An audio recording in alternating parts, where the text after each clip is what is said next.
The crazy thing about addiction is like the delusion of it all. And it's an extremely progressive thing. And that's what makes it so difficult for the addict to see sometimes. I think there's this common misconception, when you see someone shooting up or drinking in the most extreme ways, is that whether it's conscious or unconscious, we ask ourselves, like, how could you do that? Like, why would you do that? And it's like almost predicated on this notion of like, one day you just wake up and start doing that. You start living like that. You throw your whole life away in a day. And that's not true, It's a very progressive thing. It starts by experimentation. It starts every now and then. Then it becomes, okay, like every weekend. Okay, every day after work. There's constantly a line, right, of what I won't go that far. I won't do that. But eventually it's not enough. So you got to push that line back a little bit more, and a little bit more, and a little bit more. So by the time that it becomes an observable problem from the outside or to people around you, first of all, that's just what you see. There's way more that you don't see, right? But at that point, it's been going on for years. Again, where it's a progression, it feeds into the delusion of the mind of the addict. I always say, like, usually the alcoholic or the addict is the last person on the planet to know that they have a problem. I think that I forgot that art is something that I did, for enjoyment, for fun. It was something that I did to relax. So when I first started smoking, I heard that it wasn't addictive. I heard only, positive side effects. Oh, you're gonna be really happy for like 45 minutes. Okay, that sounds great. So I would get home from school, and then as soon as I got home, I would smoke. And I would smoke until probably 1 or 2 o'clock in the morning. When I was high, I couldn't really function normally, and it would make my anxiety so much worse. But then, I kind of stopped going out. I stopped hanging out with my friends, and I would just sit in my room, alone. I stopped drawing for the most part. I think my awakening was when the SEED program actually came to my school in the second time in my senior year, so this year. And they had put up a presentation about some of the side effects, and I noticed that almost every single one of those side effects I had, and how it was really kind of tanking me emotionally. I was just filled with anger all the time. I was so frustrated with how my life was turning out. 2 or 3 weeks after I had actually quit, I noticed a lot of that brain fog, a lot of that, slowness, a lot of that anxiety I got from interacting with people had started to dissipate. People that are using it to cope. I know you don't want to hear it, but just quitting for, putting it down for a month, seeing how you're doing, without it, it can be really big. Because I noticed, almost immediately how much better I felt and how much my self-worth, it just kind of skyrocketed.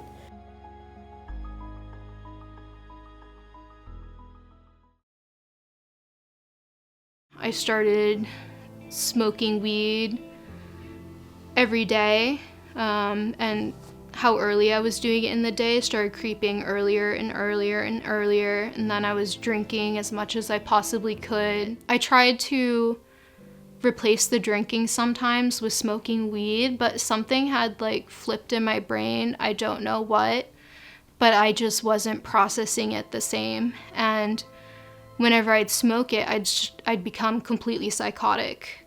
Sometimes like losing touch with reality, and I had some of the most scary experiences I've ever had, ever, because I was just like hallucinating faceless people, hearing whispers, becoming really convinced of bizarre things were happening. I had heard about how high potency marijuana could cause psychotic symptoms. It just had never really done it to me before. You're a kid and you don't exactly want to hear that your mom's a drug addict. I know she did a lot of pretty much anything. She used a lot of different stuff. I was 9 years old when I started finding out about her addiction. Before that, I knew something was going on, but I didn't know anything about drugs at first, so I learned when I was 9. In a way, I knew it was coming, that my mom was gonna die, but at the same time, like, even if you expect it, it doesn't make it any easier to go through. So in 2016, I was sentenced to 10 to 20 years. During that time, Izzy's mom passed away from an overdose. So at that point, there was nothing I could do to help her. I was also in an angry stage because my mom made a ton of promises to me when I was younger, like, you can come live with me again, we'll be fine, we'll be this big happy family. And I didn't know where to put my anger at her, so it kind of just balled up, and I was really upset about it because, you know, a kid doesn't really realize what addiction is at first, so it was more of she just left me. It's hard to go through, and it is extremely hard to sit there and watch someone you love die and not be able to do anything about it. I had a really hard time after she died. I got really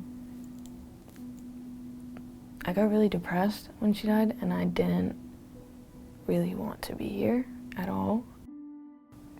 There's a lot of people who struggle with suicide, but I think, again, it's like where they stay quiet about it. They need help and they don't know how to ask for it or how to receive it, so they just numb themselves instead. If you're struggling, it's okay to get help. Like, it's not something that you have to be ashamed of or hide from, because there's way more people that struggle with this than you would think, because people are so scared to ask for help. So there's nothing to be ashamed of when you need help. You just have to take that step to ask for it.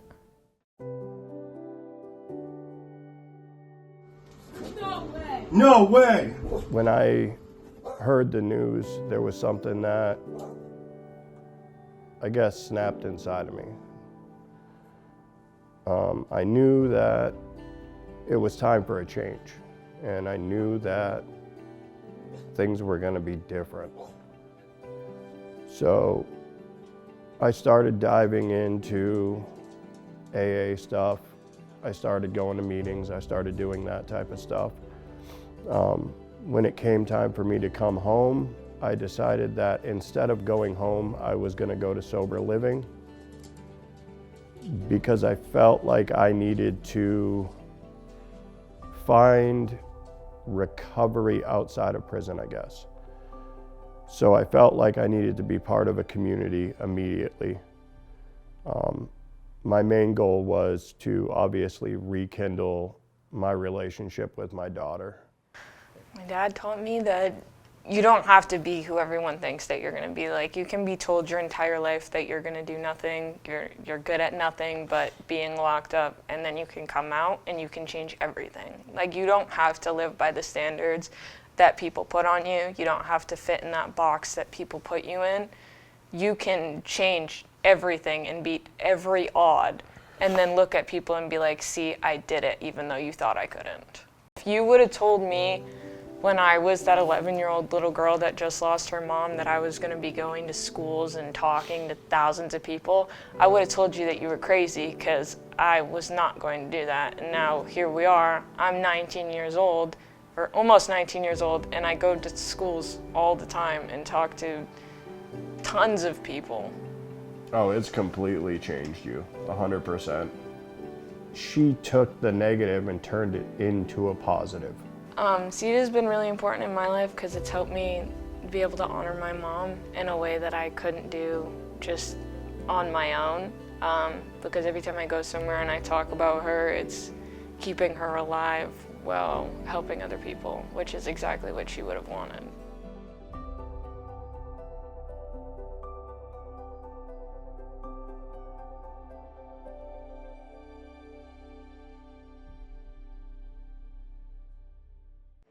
I need to find some point to remind myself that what is inside me and what I have to offer is no result of the way that my father has chosen his life to be. Because we don't have the choice of are the parents we're born into or the lives we're born into. This is not the life that you have to live. You are capable of doing such beautiful and amazing things, and it's never your fault. And I just wish everyone could know that it's not their fault.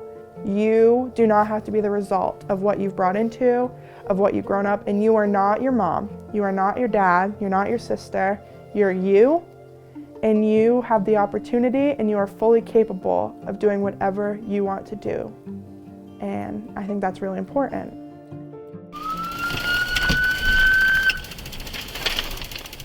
Pull one South Palm 1083, Preble by Willard. How we doing? Good, you? Drove a little fast out of that lot, don't you think? I know. What's going on? A little scared. Why? That's all. I don't know. All right, turn around. Yep. You're gonna be under arrest for OUI. The alcohol was a major problem, but the pot was even more of a problem. A bunch of my buddies had older siblings, and we would go down to like their dog parties, or we would just find our way there. And I would just see all the stuff going around, like the drinks and the bongs and the blunts, and it would end up in my hand somehow. They were just like, do you guys want to try? And I'm like, yeah, like the older kids are offering, why not? I thought it was safe because I'm watching everyone else use it, so I figured there was nothing wrong with it. It led to me wanting to not live anymore and me needing it every day to just wake up and get out of bed. I had lost 35 pounds and my mom's just watching me get thinner and thinner and thinner, and she's trying to feed me and get me to eat, but I just won't eat because I have to be high. So a friend of mine took her own life a little while back, and after I told my mom that I've been attempting too, and all of that, my mom had her come over when I said, no, don't tell her. She came over, and the one thing she said to me was, if I could have done anything to save my baby girl and get her the help she needed, I would have done anything, but now I get to see her sit on my mantle. And I just lost it after that. I looked at my mom and I'm like, what am I doing to my mom? Like, my mom's taking photos of me in cop cars trying to teach me lessons, and I'm showing up late at night and crashing my car and just doing all this stuff, and it just wasn't worth doing that to her. So I thought about both of them and I chose to go away. Kind of that moment. Yeah. Wow. It was realization. What's up, brother? What's your name? Jay Orser. What are you doing today, Jay? We're about to jump out of a plane. Seriously? Yeah. Are you excited? Hell yeah. What's the occasion? I'm 2 years sober. Hell yeah, brother. Congratulations. That is fantastic. Over the last 8 months, we have spoken to several thousand students and adults about high-potency THC, alcoholism, and addiction, and we think it's making a difference. Because, I mean, I've had kids come up to me and talk to me and be like, hey, like, I've been a year. And I'm like, you keep going. Like, don't you feel so much better? You're a year sober. Like, how do you feel? And they always say, I feel great. It's inspiring.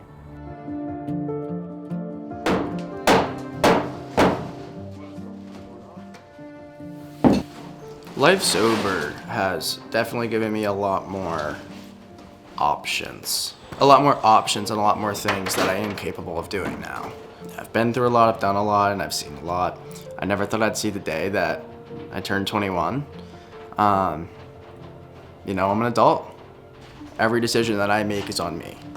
If I wanted to use, I could. This is a tight fit. Do I want to? No.